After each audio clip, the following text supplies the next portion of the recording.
Hello out there, everyone. Manny here at Area 503. And I hope you all have been well since our last video. Today I just want to talk with you all about a breaking story that's been happening down in my favorite continent, Antarctica.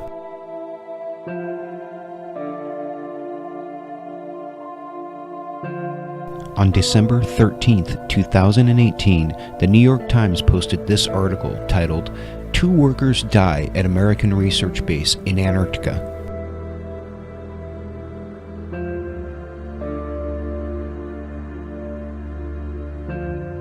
The article reads, "Two support workers at the main United States research base in Antarctica died Wednesday in an accident at a generator building," the National Science Foundation said.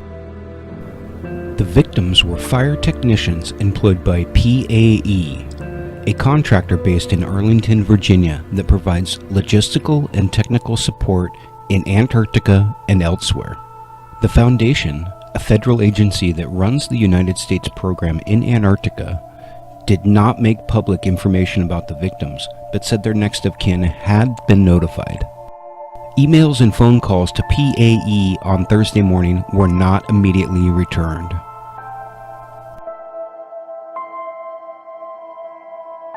The foundation said the workers had been doing routine maintenance on a fire suppression system in the building at Mount Newell in the dry valleys. The generator it houses powers a radio transmitter. Mount Newell is about 60 miles from McMurdo Station, which is on Ross Island in the Ross Sea. A helicopter pilot lower down the mountain, who was waiting to take the technicians back to McMurdo, became concerned when they did not return to the aircraft at the appointed time. He hiked up to the building and found the two workers unconscious inside on the floor. One was dead at the scene, the other was flown to McMurdo's medical clinic and was pronounced dead a short time later.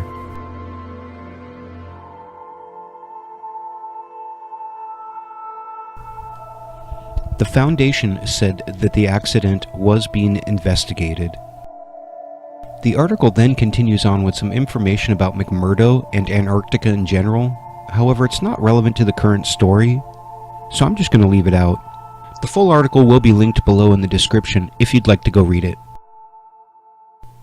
Oh, one last thing about this Times article, there is a correction.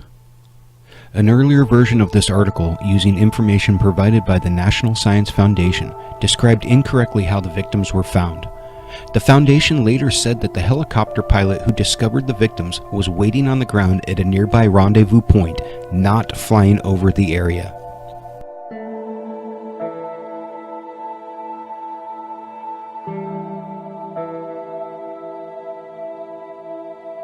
I also found this article on Fire Rescue 1, but it pretty much mirrored the New York Times article. It's also linked below if you want to check it out.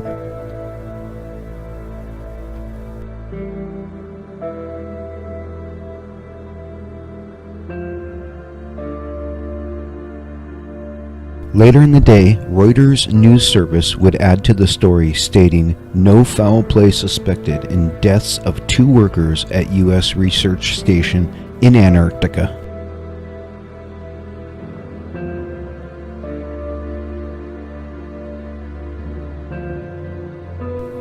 They would also state that the workers died in unexplained circumstances. However, investigators had turned up no evidence of foul play.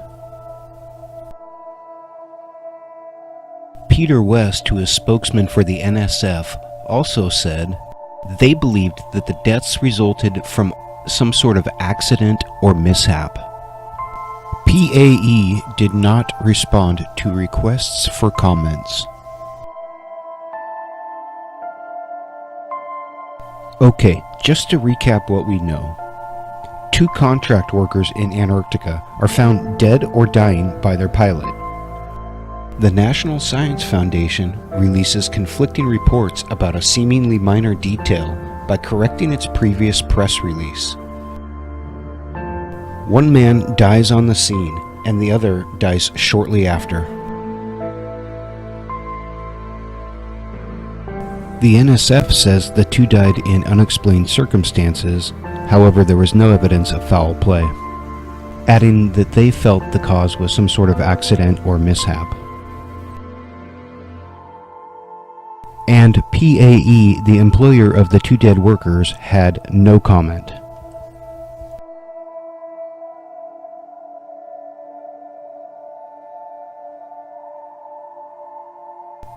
Now, I just gotta say that a few things struck me as odd about this whole incident. First, the conflicting reports from the National Science Foundation about the pilot who discovered the two workers. They first reported that the pilot was arriving to pick up the workers when he saw what he described as smoke coming from the building. So he landed to investigate and found the workers.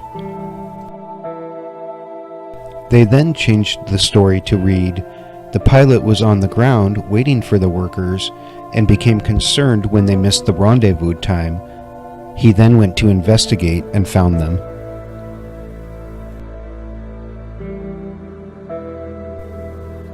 They also released the fact that these workers were indeed working on a fire suppression system. Now, this might seem like a trivial detail. However, to me, the original version sounds more in line with a Freon fire suppression system malfunction. These systems operate by discharging a large amount of Freon into a room that's on fire to quickly smother and suppress the fire. If a system such as this had malfunctioned and activated while the workers were in the room, it would most definitely be fatal. And it could explain why the pilot saw what he thought was smoke leaving the building, but it was actually Freon gas. The original version of the story seems to make more sense, so why change it? Is it a cover-up, and if so, what? I just don't know. And another thing I find odd about these deaths is the silence of the employer, PAE. I mean, let's call this what it really is, a workplace fatality. If two workers were killed in an automotive plant, I would expect the company to make a public statement. And so I'm just a little surprised that PAE wouldn't at least put out a generic, "Our hearts go out to the families of those affected by this tragedy" type of statement. And instead, PAE declines to comment. And that makes me wonder, just who is PAE? Pacific Architect and Engineers Incorporated was founded in the 1950s. Its primary business was to develop properties in the now occupied Japan after World War II. PAE would further nurture this relationship with the United States government up into the current day by developing relationships with the U.S. State Department, Central Intelligence Agency, NASA, and NOAA, just to name a few. In 2016, PAE boasted a record $2.1 billion in revenue. And in 2015, PAE received $1.04 billion in contracts from the United States government. So PAE is a well-entrenched government contractor, and in 2012 they were awarded a $100 million contract by the National Science Foundation. The contract reads, quote, "It will transport people and equipment and support medical facilities, research vessels, construction projects, and remote sites in Antarctica." End quote.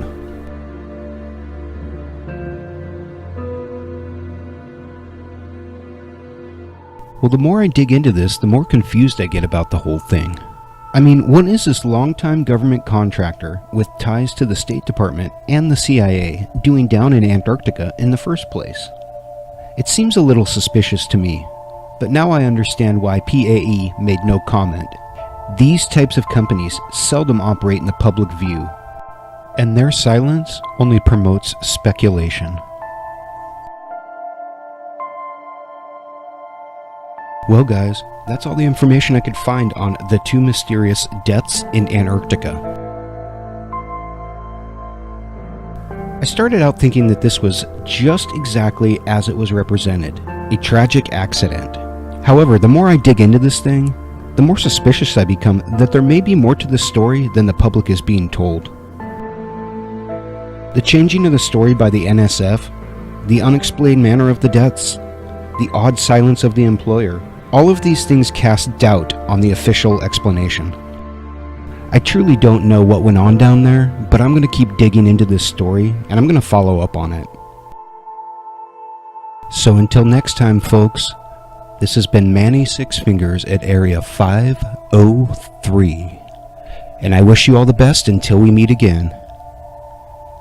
And I am out of here to continue my search for universal truth.